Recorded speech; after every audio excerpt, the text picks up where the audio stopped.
gentlemen, turn your speakers up. It's time for the On the Mark Wrestling Podcast. A podcast discussing all things AEW and WWE. Oh yeah! Let's meet the hosts. First, a man hailing from the Hub City in Indiana. He goes by @TooSweetKyle on Twitter. The host, Kyle Gagliardi. And your co-host, hailing from the Valley of Lake Tahoe. He goes by @JimTuck89 on Twitter. Jim Tucker. And last but not least, hailing from the cornfield somewhere in Indiana, the full-time part-timer, Ian Garavaglia.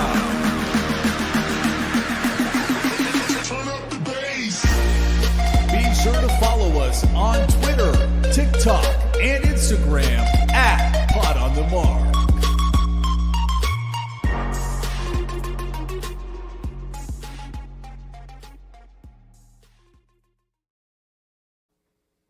What is going on, everyone? You're listening to the On the Mark Wrestling Podcast, hosted by the Marks, for the Marks, and I am your host, Mr. OTM Kyle Gagliardi. And once again, I am joined by my good friend, Jim Tucker, or as I like to call him, Tucky! What's going on, Kyle? Excited to talk to you. And excited to talk to the full-time part-timer @Ian Garavaglia. Ian, sup, dog? What's up, dog? Yeah, I forgot how many arm movements there were in our intro, or that I do. I just got in the gym yesterday, did all arms, because I was like, oh, that'll be fun. I'm not going to worry about the consequences. And yeah, working out after a month of not doing anything. First of all, can't lift any weight anymore. That's not great. Very weak. Also, and you get muscle back quicker than you lose it. You'll be all right. Okay, perfect. I'll take that. But yeah, we're feeling it today. I'm excited though. I'm energized, and I'm not tired anymore. So even though it's late, Roles have been reversed. I talked to Ian a little bit before we went live, and I told him energy levels are low for Mr. OTM over here. But once we get talking, I'm sure I'll get some energy in my system, because I talked with Mr. Cincinnati this past Sunday right after Elimination Chamber. We had Main Event Mixer episode 19. So if you want to check that out and hear more of our thoughts on the Elimination Chamber, just go to @mainevent_net. Tuck, Kyle, I know what you need. I know what you need. You don't need energy. You need adrenaline in your soul. Oh. There we go. I don't see get what it. you did there. I'm wearing the Cody shirt. Ian's Speaking ass. of shirts, Ian, what shirt are you wearing?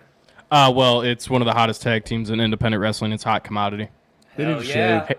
Hayden Backlund was on WWE Raw and was holding back CM Punk. So some are saying that Hayden Backlund is stronger than CM Punk. False. Yeah. False. Hey, that was a good segment on It Monday was. Night Raw, which we might talk about. But Tuck, it is baseball season, so getting you on this podcast is always a pleasure. We had to rearrange things a little bit, but it wouldn't have worked out anyways, because tomorrow I'll be out of town for work. So we're here live on a Wednesday night instead of Thursday. I even had Dirk DM me on Facebook asking, guys, is the podcast happening tonight? Yes, Dirk, I hope you're watching, because we are live right now, about to break every single thing down from the Elimination Chamber PLE this past Saturday. Tuck, what's new, man? What's been going on? A lot of baseball, a lot of things, a lot of good. Had the opening day yesterday at Tiger Field, got the win 2-0. So Yeah. the Tigers are off to a hot start. But next week should be available on Thursday as well. It's kind of like the last week without a game on a Thursday for like 10 more weeks. So the rubber hits the road. I mean, tomorrow we got a game Saturday, game Tuesday, game Saturday. Flying to Los Angeles in 2 weeks for a tournament in Anaheim. So cool stuff, good shit. Maybe you have to reach out to the Great Brown Hope. I believe he lives in LA. Ooh, schedule is available at DouglasHighBaseball.com if you'd like that. Well, that has the locations and the teams. He would know way more about that. I don't know anybody we're playing. We're going to rely on Google Maps to get us around. It's going to be a good time. You'll make it happen. You got this, head coach Tucker. And Great Brown Hope said, yo, hit me up, Tuck. There you go. Great Brown Hope said, we out you. Let's make it happen. Yeah, guys, no Revolution talk today. We're going to save that for Sunday on Main Event Mixer episode 20. That is going to be live 2 hours before AEW Revolution. It will be myself. It will be the full-time part-timer, Ian. And it will be your father, Ian, the podcast dad. You guys are going to have a family reunion. How you feeling? Yeah, about damn time. Haven't seen him in a hot minute, so I'm excited to see him. Yeah, and he was just in New Orleans this past weekend celebrating Mardi Gras, so I'm sure he had a grand old time. He's also a part of the Main Event Wrestling Network. Make sure you're showing some love at mainevent_net. Since it is a pay-per-view week, we got a discount code on the website, on the markwrestlingpodcast.com. That's where you're going to find all of our merch. Tuck, why don't you tell the listeners a little bit what we have to offer? You see that hat that Ian's wearing? You can get one of those. See that today. tapestry behind Kyle's bald ass head? You can get one of those. See that coffee mug in Kyle's bald ass hand? You can get one of those. Shirts, hoodies, the like, many things with our logo, not just on the Mark stuff. We've got some Main Event Wrestling Network merch on there as well. And the Main Event Wrestling Network is outstanding. So you can support both, if not all, at the on the markwrestlingpodcast.com. And every dollar and cent goes back into the podcast to keep it going.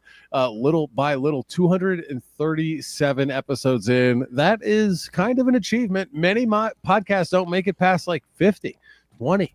And here we are still turning it out, and little by little, brick by brick, we are becoming a larger and grander community. 237 cracks at it, boys.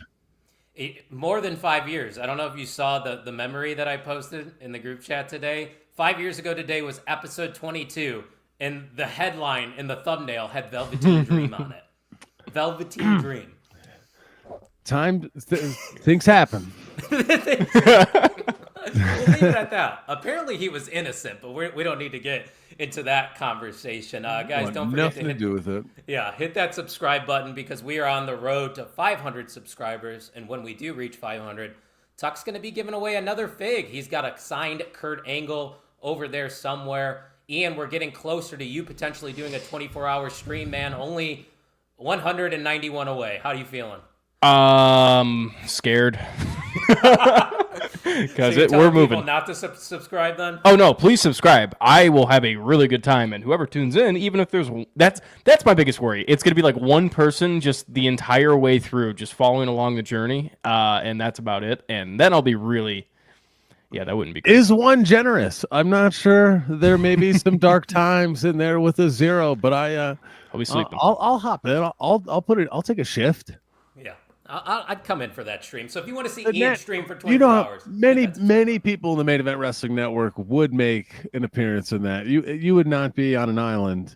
You would at least have someone to talk to on stream. I don't know how many and people. And you have Kine. He said he'll be there for all 24 hours. There's the one guy. I actually believe him when he says that too, because Kine's a real He's crazy enough to do it. He is a wild man. He is. And Vogus said background graphic looks like Gags is about to whip you. I'll send you a picture. Vogus, I'll send you a picture. No, show it to the camera. Oh, yeah, we can do that. Yeah. Ian, I want your soul, damn it. Just kidding. I already have it. We have the technology. Oh, yeah. Wait, there you go. Oh, no, my light. Oh, you can kind of see it. You get it. It's pretty good. It's pretty good. You get it. That's what we do before the show, by the way, people. You got to find ways to entertain yourself before you talk about wrestling, I guess. So let's talk about some wrestling because I don't know if you guys saw this. There's a big headline going on right now. The man we once couldn't see for 21-something years, for the entire existence of Ian's life, was a babyface in the WWE, has now turned heel. Yes, we're starting with the hot topic here. We're going in reverse order for Elimination Chamber. Let's break it down because we already know by now John Cena turned on Cody Rhodes to end the Elimination PLE. And Tuck, I think once we started to see the structure of the show, we kind of had an idea that something big was going to happen. And I know you weren't watching live, but did you kind of sense that feeling too once you saw the structure of the show? Yeah, and I'll tell you what, I ruined it on I didn't ruin the heel turn. I ruined who won. I clicked on the pay-per-view because they ran the pay-per-view and they went right into the press conference as one show, and they also posted the post-show.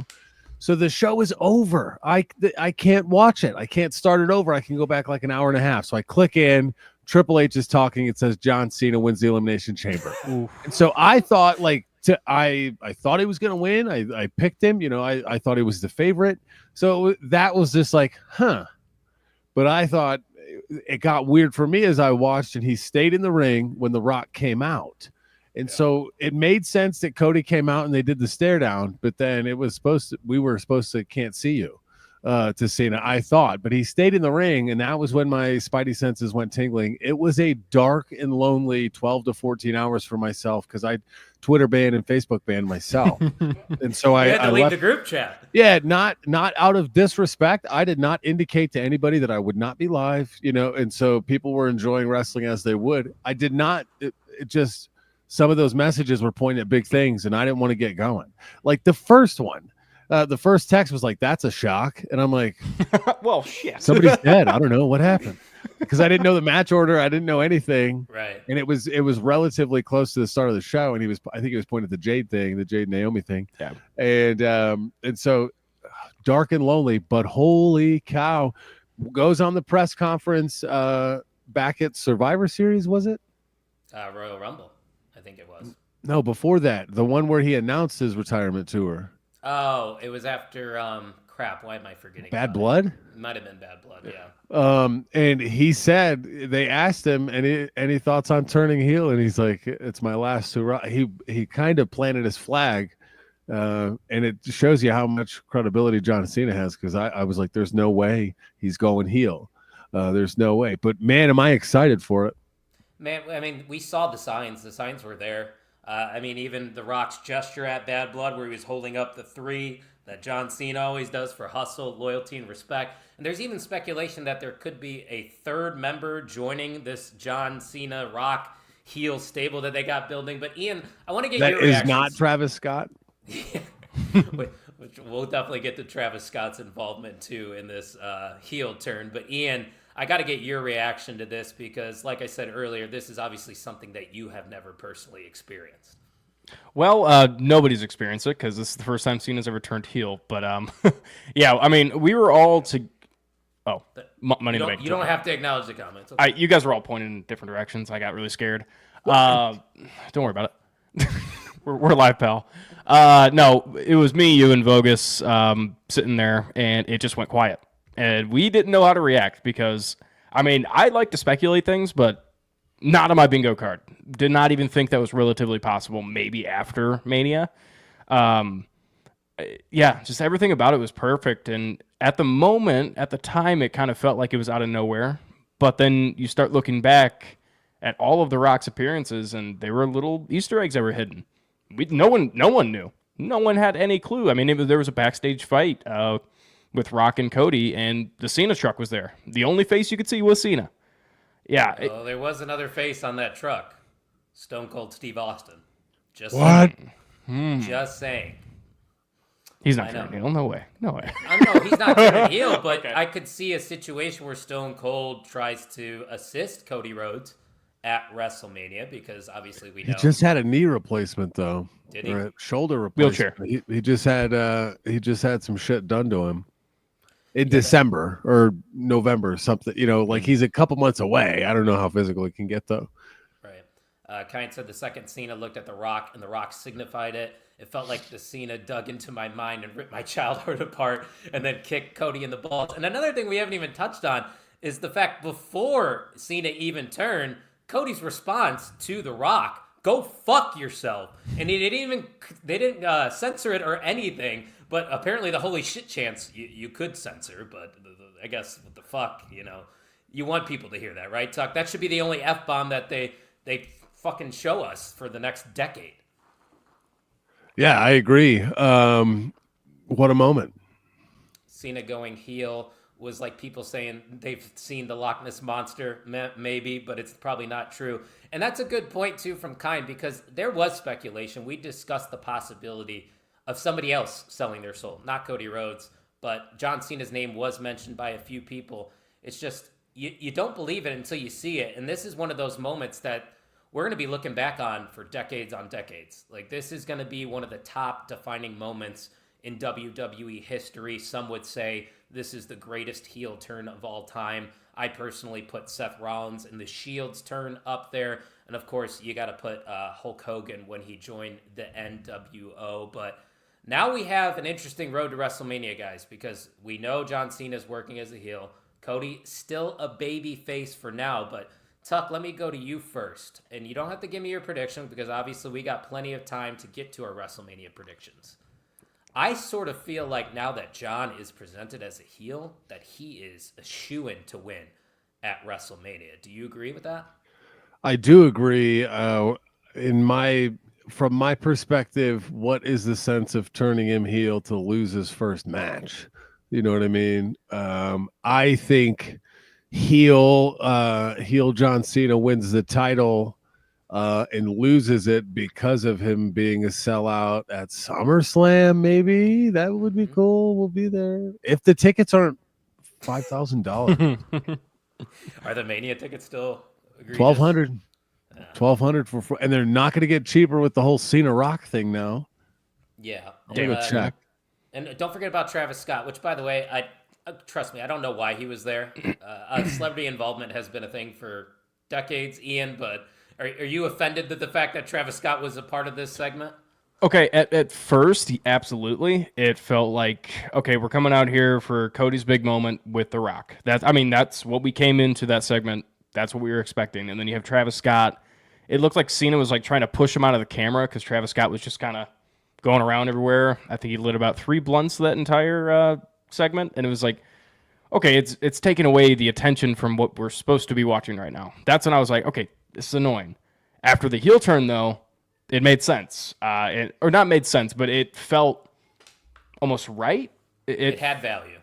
Yeah, it felt like that Dennis Rodman NWO approach of, I don't know why you're here, but it's pretty cool that you're here. Yeah. And he's been, obviously, there's reports, or The Rock says this, and The Rock tends to lie a few times about his past, but just a little bit.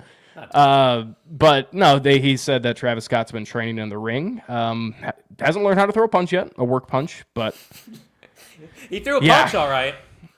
Just a couple of them, and apparently it concussed Cody. So again, that could be. I'm not surprised to hear that. Apparently he is training to wrestle, so maybe they're setting up something for him in the near future. If that is the case, I think it's justified for him to be there. And like you said, Ian, he's one of the biggest stars in the world right now. What Vogus said, I agree with. He said Cena versus Punk at SummerSlam for the title would justify those prices for me. Totally agree. Selfishly, though, I would like to see John Cena versus CM Punk at Money in the Bank. I've said that before, but just with their history, I think that would make a lot of sense. Kind says that he thinks that John Cena loses at WrestleMania, leading him to return as a face because he couldn't do it without the fans. And then at a later PLE, he wins the 17th as a face. Tuck, how do you feel about that? Is he going to win 17 and 18? He might. It as a heel, lose it, ultimately win it as a face on the way out or something. I think it's too much. I do think it's too much. I don't think they care how he wins it. Triple H is concerned about making moments, and that moment will be April 20th, I believe. I said it before, and Gags, I believe we talked about it. You said, okay, he's got to retire as a face, right? Yeah. I still don't believe that is going to be true. If this is monumental. This is a monumental heel turn, and for new fans that are coming into wrestling, they're like, "Oh shit, Cena's a bad guy." They only heard the past Cena. They only heard of what Cena was like in the past, and this is the biggest WWE's ever been. It's gotten to that point. It's mainstream now. You could argue Attitude Era, but no, this is the biggest it's been in national media. So it's changing the minds of especially the new fans. Obviously, us, if he turned face near the end of this year, be like, oh yeah, awesome, sweet, he's back. I don't see that happening. It's going to take a lot for him to turn face. I don't know. I don't know how they get there. Tuck, I don't know if you agree with me. I just think they can't end John Cena's career as a bad guy. It's just simple as that. I agree. I think he goes out with the ultimately hustle, loyalty, respect. I think he's going to send that message and become the Make-A-Wish Foundation superstar again. You know what I mean? I don't know. Maybe was that a kid's wish that he turns heel? I don't know. Apparently he made some wishes too before the Elimination Chamber. Could you imagine a kid with cancer? He's like, I get to meet my, childhood hero, John Cena. And then he just kicks Cody in the balls. I'm like, not a great kick, by the way, my thought. He's not used to it yet. Yeah. You know? He's got to get trying a it little edge on. He'll get better. I agree with what Vogus was saying, though. He said they gave him a several-year losing streak to justify this heel turn. No Losing chance. at the Rumble was the biggest loss. Like that sent him over the edge, and you can kind of tell. I mean, just the press conference itself, that was the start of the heel turn right there. And we said there were hints of a heel turn. And I'm not even talking about the press conference from here. I'm talking about the Rumble press conference, inserting himself into it. I mean, the writing was on the wall that he was turning heel, and no one wanted to accept it. To be fair, they've had plenty of opportunities in the past to turn John Cena heel. They just haven't done it. So why would us as fans think that this is a realistic possibility? That's why it was the perfect heel turn, in my opinion, that they did no wrong, is because there was probably a handful of people that confidently thought that was going to happen. And that's the beauty of the WWE right now. I know we've talked about this before, guys. It's just the unpredictability of everything. We go back to the Royal Rumble. Nobody thought Jey Uso was going to win the Royal Rumble. And now everybody's forgetting about Jey Uso winning the Royal Rumble because the Elimination Chamber had so many moments, and the John Cena heel turn is just so happened going to be the biggest moment, arguably, of this century, which is crazy to say. As of now, obviously, things can progress and go on, but we might as well talk a little bit about what actually happened in the men's chamber. They teased a couple things. We saw Drew McIntyre get eliminated early by Damian Priest. Tuck, I know that is a matchup that we have talked about on stream here before. Is that something that moves the needle for you, Jim Tucker? Say that one more time. Damian Priest and Drew McIntyre? Yes, because I thought they put some stock into Damian Priest into this chamber and kept him relevant. And I think that's a feud that's compelling for both. I look forward to the match.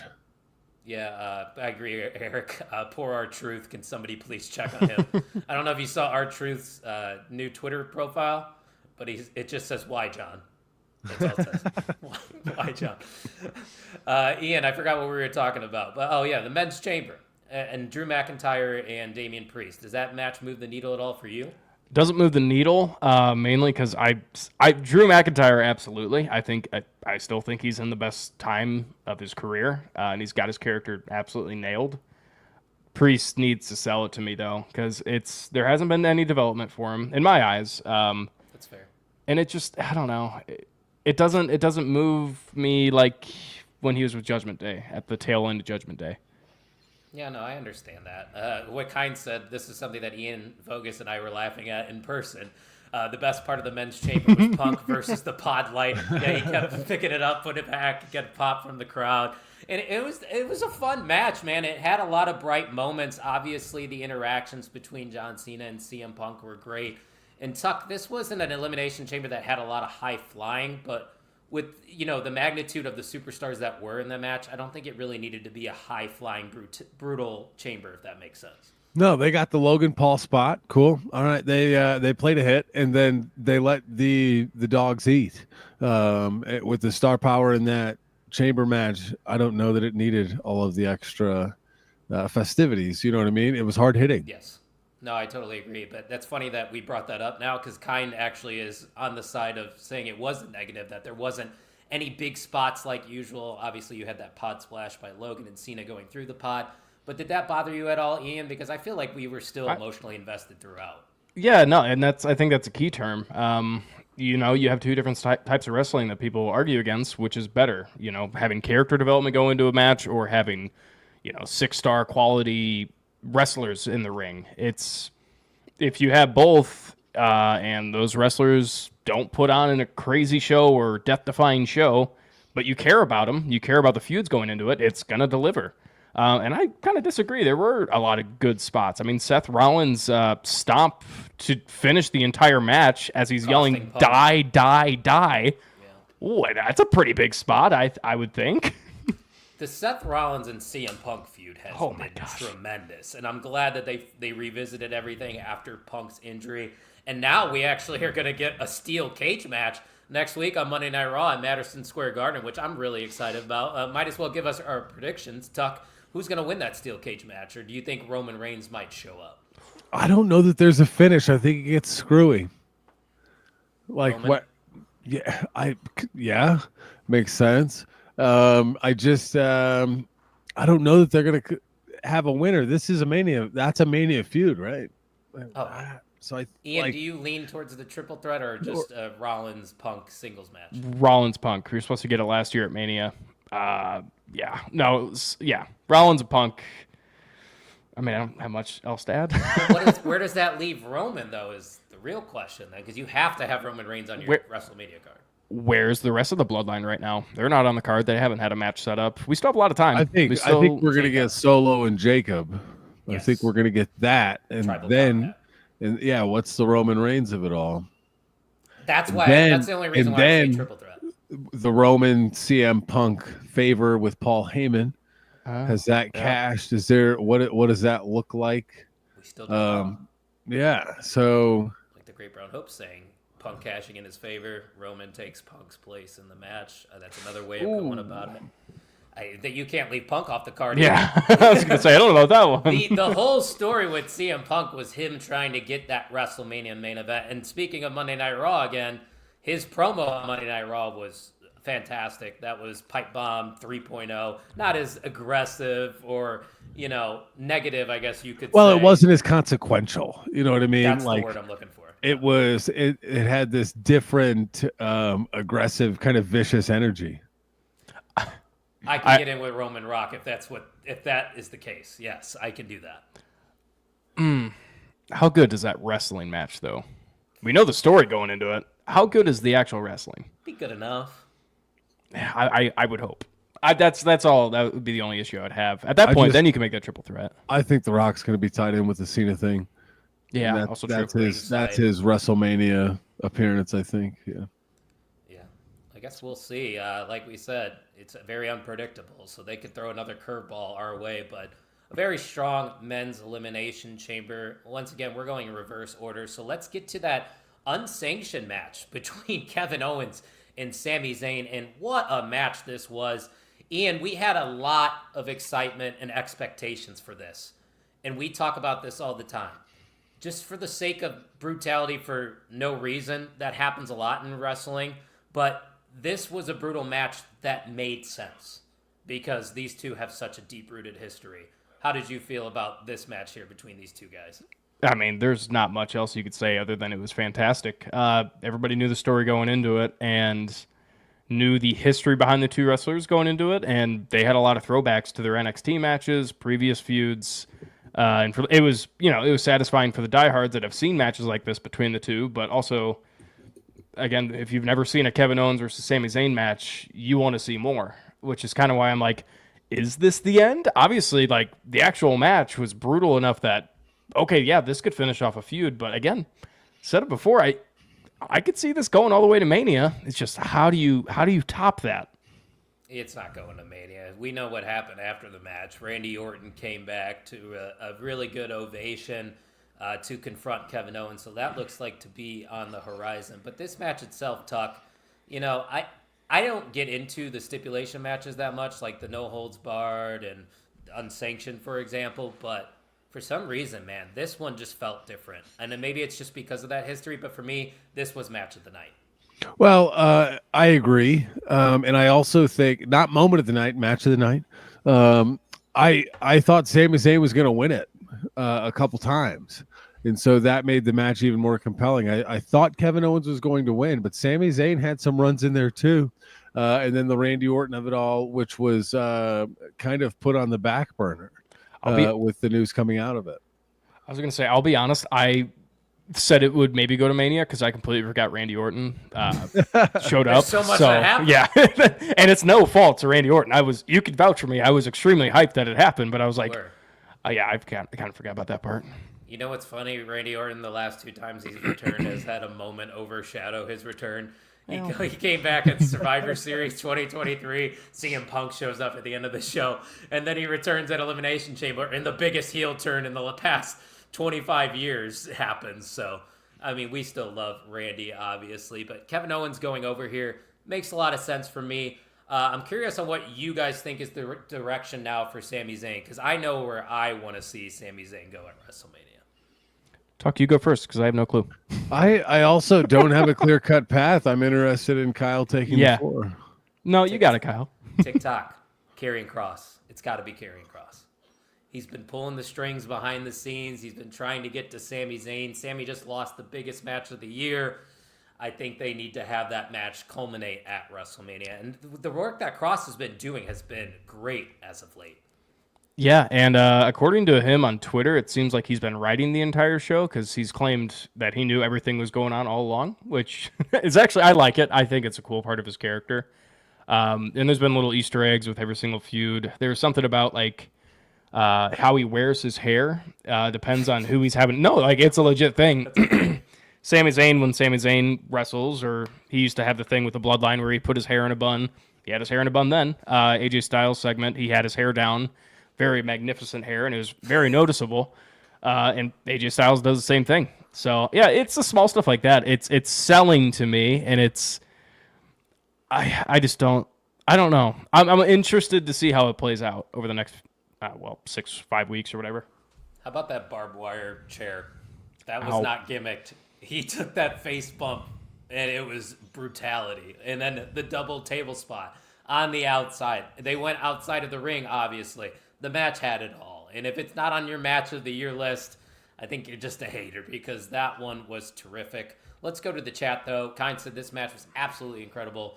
Thank God WWE let them actually cook and go extreme. They put on an unbelievable match. Glad Kevin went over. Kevin versus Randy at Mania, 100%. And he goes on to say that the favorite part of watching was having his girlfriend genuinely concerned for their health. She doesn't understand how pro wrestling works and was convinced Sami was dead.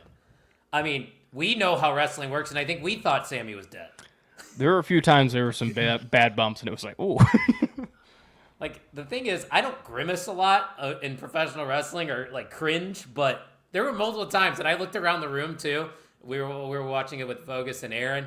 Everybody was just like, oh, ugh. Like, that wasn't a typical WWE match. Eric, he said, congrats to Io Sky. Yes, we're going to be talking about that a little bit later. And he said, screw the security who stopped that punt kick at the end. That was another thing, Tuck, that we didn't talk about. Randy Orton teased that punt kick. That might be something we get at Mania. I agree. Yeah, they put the gun on the shelf there, and good stories would have that gun go off. Mm-hmm. Instead, they're going to save it for a bigger moment. That moment probably being WrestleMania 41. This is a fair point, though. Ian, I'm curious on what your thoughts for Eric's comment here. He said, Sami versus Kross seems like a massive step down for Sami, and that kind of makes sense knowing the last 2 years what Sami Zayn has done at WrestleMania was main eventing night 1 at 39 and then winning the Intercontinental title off Gunther. Yeah, but that was a while ago. Also, I don't think it's a step down necessarily because what has he been doing the past... Sorry. Side quest. Yeah, he's been doing side quests and like story-based feuds, which is what he's really good at doing. And I don't think this is a step down for Sami. I wouldn't consider it that. I think it's a gigantic step up for Karrion. 100%. I think Sami just being on a match at Mania is big. CM Punk, you don't need a title for him. That if you're gonna have somebody face CM Punk just randomly, is that a step down from a title match?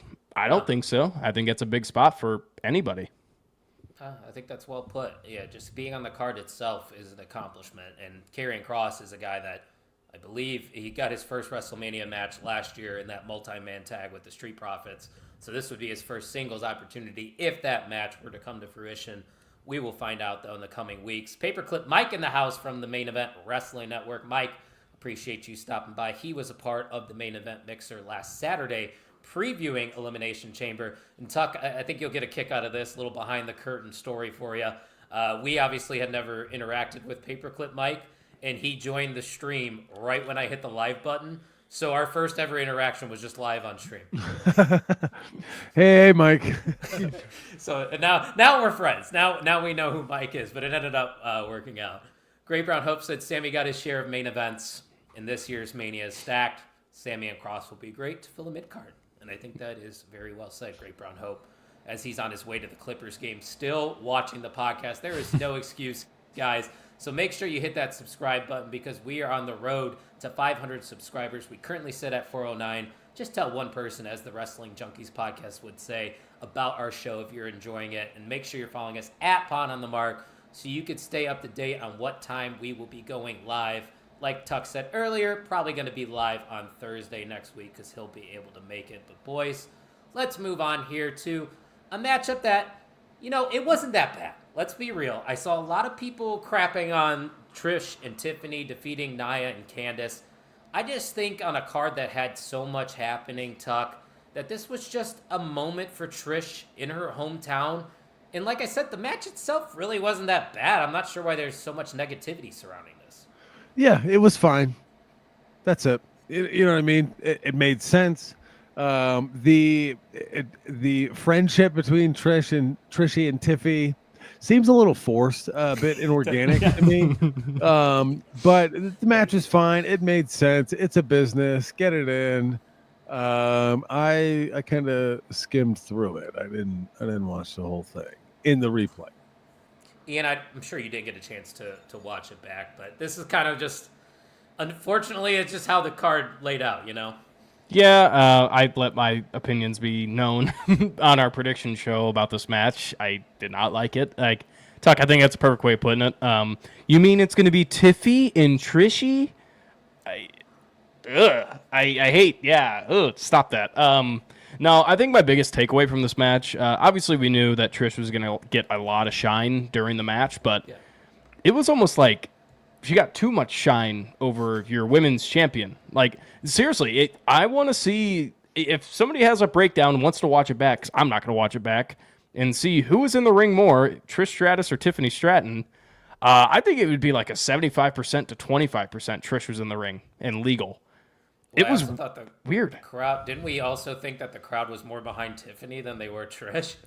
At least that's how we perceived it when we were watching. At least that's what I remember from Saturday. I was also drinking like a half bottle of bourbon, so, I might have forgot a few things. So that's why we watched it back. But, yeah, I don't have really much to add here. I think Nia and Candice will go off into the women's tag division, be a solid tag team for that. And not much else to say. I forgot who said it, though. It might have been on the Main Event Mixer. It might have been on the Wrestling Junkies podcast. I can't remember because we've been doing so much. But somebody mentioned the fact that maybe they should have just done Trish versus Tiffany one-on-one. Just to elevate I agree. Tiffany. Ooh. In Trish's hometown, though. Yeah, that would be tough. Yeah, that would be pretty tough to put your mega baby face over. Yeah. Otherwise, yes, I would agree. Hey, but thank you, Trish. You still look amazing, and I'm glad you're on our television screens. I'm not one of those people that says, go away, Trish. You don't need to be here. She can still wrestle. No, it's if you put her in meaningful feuds, then yes, absolutely. I mean, look at her and Becky Lynch. No one thought it was going to be as good as it was going into that feud and finding out the feud was going to be a thing, and it was fantastic. Trish could still go in the ring. It's when you stop being good at wrestling, i.e. Chris Jericho. That's when it's like, I was going to say. Yeah, that's when it's like, An exhibition face versus face would have been fine. No title. Tiff wins, so Trish can't ask for a title match. That's another way they could have gone about doing it for sure. Yeah, Kyne's agreeing that they could have just done it face versus face to give both a moment. And Eric thinks that Nia and Candice will be the team to beat Liv and Raquel. I got a team in mind. Let me hear your thoughts. Nikki Cross and Alexa Bliss. Yeah, I mean, after the Wyatt 6 stuff that's been happening, I was very sold on Alexa Bliss just having a surprise win at the Elimination Chamber. That did not happen, but I think that, we talked about it. Nikki Cross, I think, almost has earned the right to another title reign, whether that's tag or like a mid-card singles. I think she's doing a fantastic job and has done a fantastic job, and now you could play into the Wyatt 6. I love it. Tuck, who would you rather see win? Nia and Candice defeating Liv and Raquel, or the Twisted Sisters of Nikki Cross and Alexa Bliss? I think both Nia and Candice get the titles, and Nikki and Alexa take it off. There's that little bit of Alexa Nia feud you could run. Okay, both. Okay. Make create. You could create some parity in the tag team division. Kind of, you don't want to flip flop the titles too much, but I'm not opposed to that. I like what they're doing with the women's tag division as of late. I feel like it's very important, which it obviously was very important in the women's Elimination Chamber. As we know, Tucky's girl, the EST of WWE, Bianca Belair, is headed to WrestleMania. She wins the Elimination Chamber, but one of the things I definitely want to touch on is the fact that a storm has returned. Jade Cargill made her illustrious return to start the Elimination Chamber and just put a beating on Naomi. Of course, the commentating team stated the fact that she could have been going after Liv. I think we had a feeling, Tuck, that Naomi was the one that was going to catch those hands, and Jade came in like a bat out of hell. It was a lot of fun. How did you feel about it? Yeah, I thought Liv played it up as she didn't do it, and she was terrified, so that gave Jade some credibility. She comes in, Bianca's locked in the cell, can't get to her. Jade looks strong in it, and this is a feud I'm looking forward to. Naomi, Jade Cargill. You think Bianca gets involved at all in this feud, or is she too occupied with the other women's title scene? I think she's got to be into it in some way. I think she's got to play a part in it. I don't know if that means a heel turn or not. I'm interested. I definitely think she's involved. You think Great Brown Hope thinks she could be pulling the strings. And Ian, I saw you shaking your head. You think Bianca's starting to turn heel? I think it's going to be kind of like a Cena heel turn where it's just out of nowhere. Because we haven't had an answer from Naomi. We have no answers at all still. We have no clue who actually did it. And again, I like how you said, Liv, Tuck, that Liv sold that perfectly. And there was like great. Yeah, her and Bianca, they could both act. Did not realize that. But, yeah, no, I liked how they broke it down the entire way. But, yeah, I think a Bianca heel turn could be interesting. I mean, make her the front woman with the Street Profits beside her. Yes. I mean, Street Profits heel turn is kind of out of nowhere. We still really don't understand it, per se. So, I don't know. I like it. That definitely could be something. Kine said this was perfect, but his only tweak could have been that Jade was in the actual match after she took out Naomi. Ian, that was something you said. Do you still stand by that? Absolutely. The bell didn't ring. It did ring, by the way. I watched it back. Oh, it did? Okay, never mind then. I stand corrected. In that case, then I'm kind of undecided. Could have gone either way. I get it. Yeah, I get it then. If the bell had not rung, then I was genuinely still like, okay, why did that happen? Okay. But yeah. So Liv Morgan is a name we've talked about a lot, Tuck, for good and for the bad. A lot of us, or I should say most of us, weren't really sold on her, but the work she's been putting in recently, man, especially in this women's elimination chamber, what Eric is saying, she might be the MVP of that women's division because she is just clicking on all cylinders. Yeah, I don't know that she's the MVP of the entire division, but that match certainly she works. She's got something to her, and I think her stock is higher than it's I don't know necessarily ever been, because she did have a 200+ day reign, but she's got something with Raquel. It's easy not to like her. She's got the Dom stuff, and she works. So I think she plays her size and physicality well, and her style makes sense. So yeah, I could see her being a champion again. Ian, anything you'd like to add about Liv Morgan's performance? No, yeah, she's the MVP. I mean, she's got to carry Raquel through her matches, so that's wow, pretty impressive in itself. You didn't have to throw Raquel under the I'm sorry. I know. Raquel's she's gotten better. I'm sorry. I didn't actually mean that. We weren't burying. Sorry, Raquel. No, sorry, Raquel. I didn't mean to say that. I know you're listening. My bad. She's going to flex her back muscles at you. Fuck! Have you seen that flex? That's his favorite, isn't it? Yeah, so I've heard. One of these episodes, I'm just going to put Raquel back flexing as our background. Just the entire background. I don't think anybody would listen if that's the case. But there is 60 people watching right now. Be a friend and tell a friend. OTM is where it's at Pot on the Mark on all the socials. We're popping large over here at OTM. And speaking of popping large, there is new merch available at the OnTheMarkWrestlingPodcast.com. And if you use promo code REVOLUTION this week/weekend, you will save 10% off of your order. But Tuck, was there anything else from the Women's Chamber that you enjoyed or wanted to touch on? No, I thought it was a good match. I thought it was a good chamber match, and the right girl won. And if she turns heel, so do I. We need the Cena meme that's going around where he's just like, that's tough. Yeah, the Bianca Belair Street Profits assembly would be outstanding to me. You'd be getting all the merch, all of it. All the wrestling figures. I think you need another figure back there.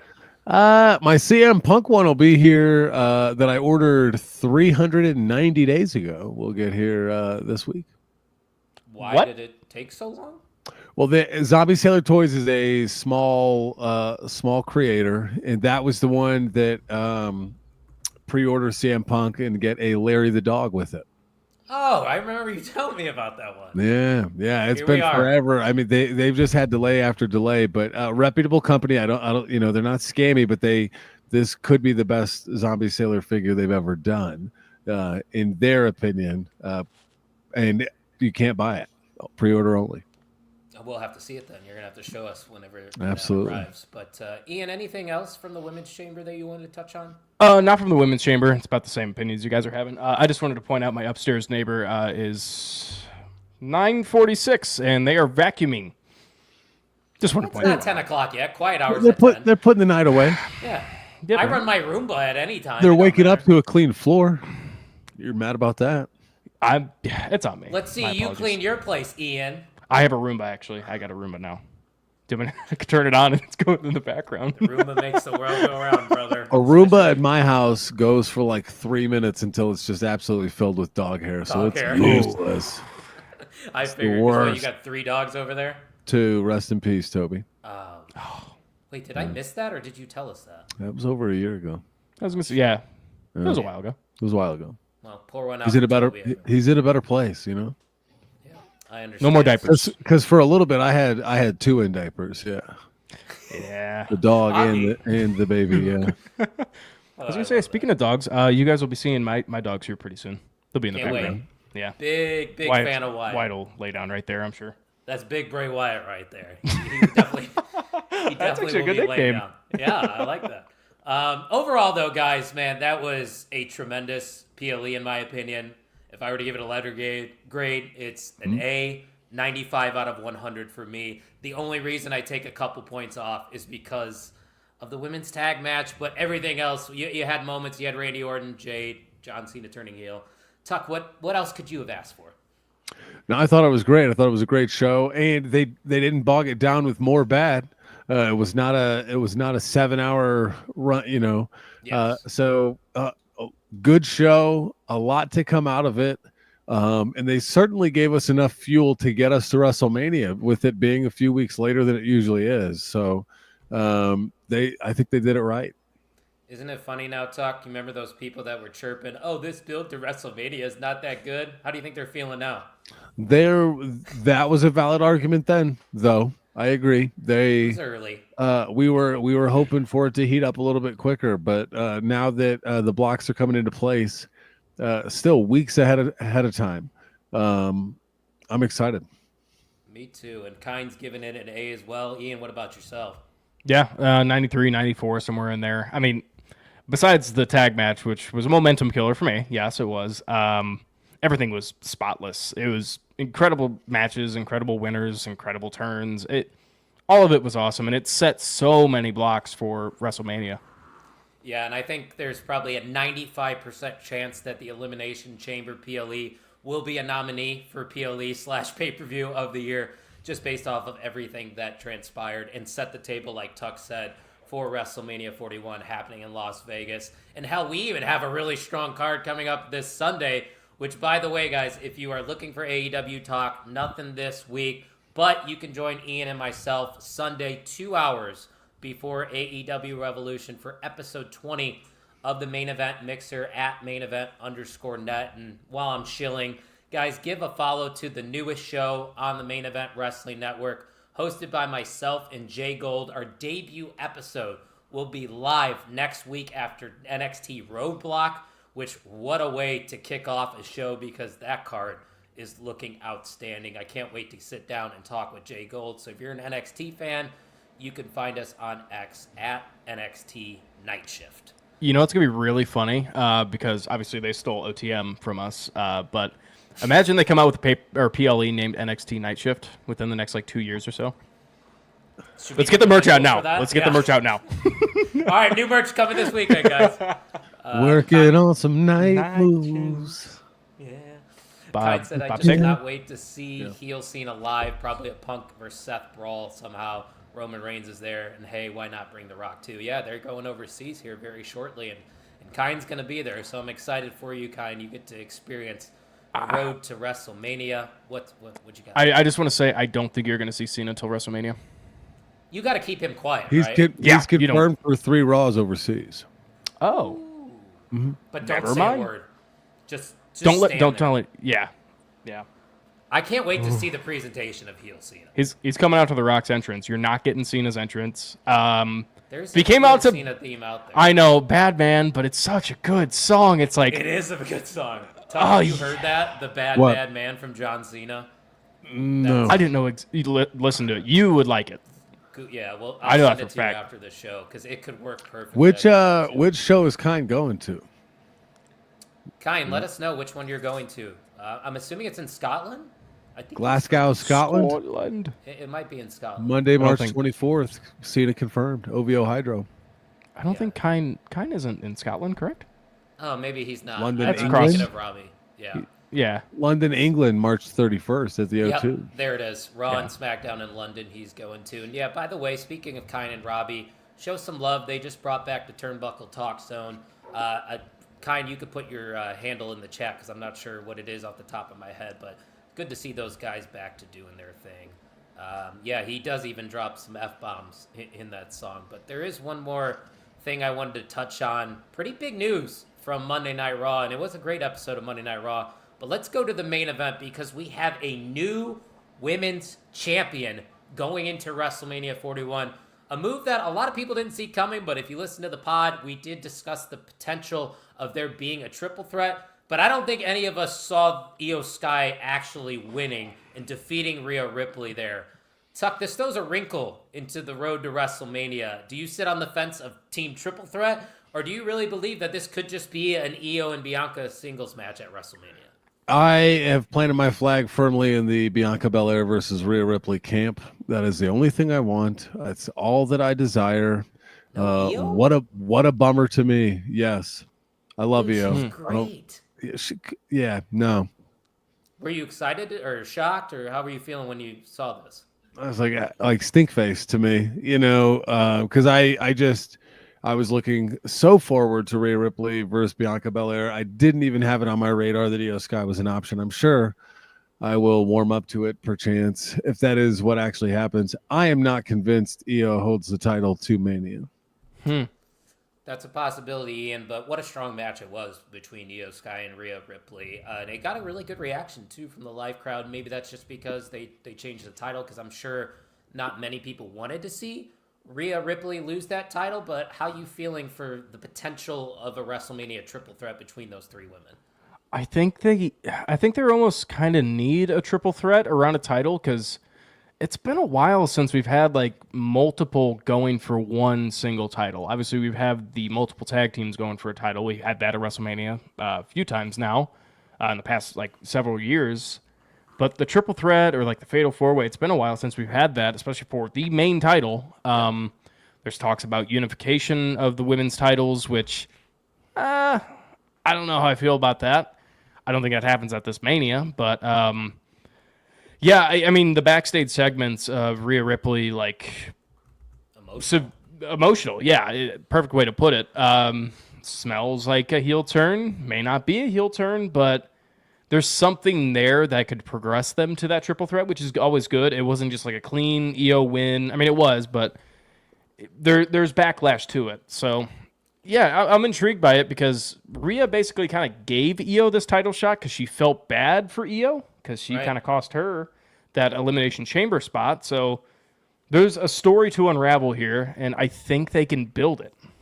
Yeah, and like you said, we haven't had a multi-person title match, it seems like, in a couple WrestleManias. And you look on the other side where you have Charlotte versus Tiffany. That's a singles match. Jey Uso versus Gunther. That's a singles. Cena and Cody, singles with shenanigans. But it feels like there's already enough singles matches. I just don't see how a matchup between Io Sky, Bianca Belair, and Rhea Ripley could be bad. Just put it on WrestleMania, see what happens, you know? Let's have some fun. But, Tuck, I understand where you're coming from because Kine agrees, though. He just wanted Bianca versus Rhea with nobody else. And I think eventually we can get there, right? Yeah, and the triple threat will be bonkers too. We just gotta weave a story, right? We gotta make something here. Yeah, shout out to Io though, becoming a multi-time women's world champion. I didn't see that coming this early in her run. Yeah, I'm just gonna make this prediction now. This could end up being the most interesting build for a match at Mania. I mean, you have so many moving parts here now because you have Rhea Ripley, who's just lost the title, obviously. Io, who's kind of how the fuck did I get here kind of mindset. And Bianca with the Jade and Naomi situation. This could be very interesting. It could end up being one of the hottest feuds going into WrestleMania. So be on the lookout. Especially if Bianca was a heel going into that match. And then, like you said, Rhea being conflicted. Do I side with my friend Io or do I turn to the... There's a lot of variables here. Another matchup that I can't wait for. But Kine said multiple people are going for the IC title. They've teased it with AJ, Penta, and Finn. I'm interested to see if any of those are 3 singles matches or even a multi-man. I don't know how you guys would feel about this, but I did see a potential fatal 4-way rumored between AJ, Penta, Finn, and Sheamus. I was going to say ladder match. I think you could do that for the U.S. That's what I would do. Because you still got like Jimmy Uso, Carmelo Hayes, LA Knight, Andrade. Tuck, what do you think? We gotta Ray have one Phoenix. Oh. When's he coming? It's got to be with tag. He's been released with AEW. Oh, I know. So I don't know that they debut him at Mania though. Wait. There's still other names. Like we still have Aleister Black that's out there. Rusev's out there. Ray Phoenix being another name. And you don't want to rush it. And you still got guys in NXT that might get called up. Like a Trick Williams or an Obafemi. So if you don't want to call up too many people to the main roster is what I'm saying. So I'm interested to see when Ray Phoenix will arrive. But boys, if you don't have anything else, I'm good to move on to the MVM. What do you say? I'm ready. I'm ready. Yeah, that's a possibility. He said Raw after Mania for Ray Phoenix. Yeah, that'd be pretty fun. But let's get to it here for episode 237. We got to award an MVM, and you might be curious on what the MVM title stands for. But Tucky, you're going to explain to them what that MVM title means. The MVM is the most valuable mark. It is not the necessarily most quantitative commenter. The one that hits the enter button the most, but the most valuable mark to this specific episode 237 of the show. We awarded the MVM every week, every show to the most valuable mark, and this mark is a pillar from bell to bell. Some would say, yes, he's definitely a pillar of the MVMs in our history of OTM. And he was also the MVM of the year last year, and he is now the new MVM of OTM. Ladies and gentlemen, it's Kine. Congratulations. He's incredible. First time for Kine in the year of 2025. He's trying to get back to he did have the hiatus. He had the hiatus for a while. As soon as he won that award, he's like, I can take a back seat now. Do you think he just wanted the comeback story? Yeah. Kim Kardashian had come on her back. Yes, she did. That's another link that we will not share. Guys, it was a pleasure sitting down with you as always. Like we've said earlier, if you want to catch AEW Revolution talk, join us for the main event mixer this Sunday, 2 hours before AEW Revolution. It will be myself, Ian below me, and his father, the podcast dad, one half. Who is Ian Baloney? Below me. Erica. Easy. We got Erica Macaroni and Erica I was gonna say Maloney, that, damn it. baby. Speaking of Erica Macaroni, where has she been? Where's that fraud been? I haven't heard from her in a while. Maybe she You like guys grew heard- up and No, that is Erica's mode. that is true actually. She disappears for a minute and she pops back when convenient. We know who she is. Is she She's like Joe outstanding. Hendry? Do we have to say her name when she appears? Say her name and she may appear. She say her name, she may appear. We want to see Marini. Oh, okay. We got that. We were gonna find it there. But We had it. We didn't find it, guys. All right, we're over an hour. It's time to go home. Tucky, why don't you send us there? Ladies and gentlemen, it has been an electric week, followed by an electric pay-per-view, followed by an electric heel turn, and the return of Jade Cargill and Randy Orton. You sprinkle on some Kevin Owens and Sami Zayn unsanctioned match, and wow, that pay-per-view was a doozy. We're coming at you live in a week on Thursday of next week at hopefully the same time, because 6 is about the earliest I can go.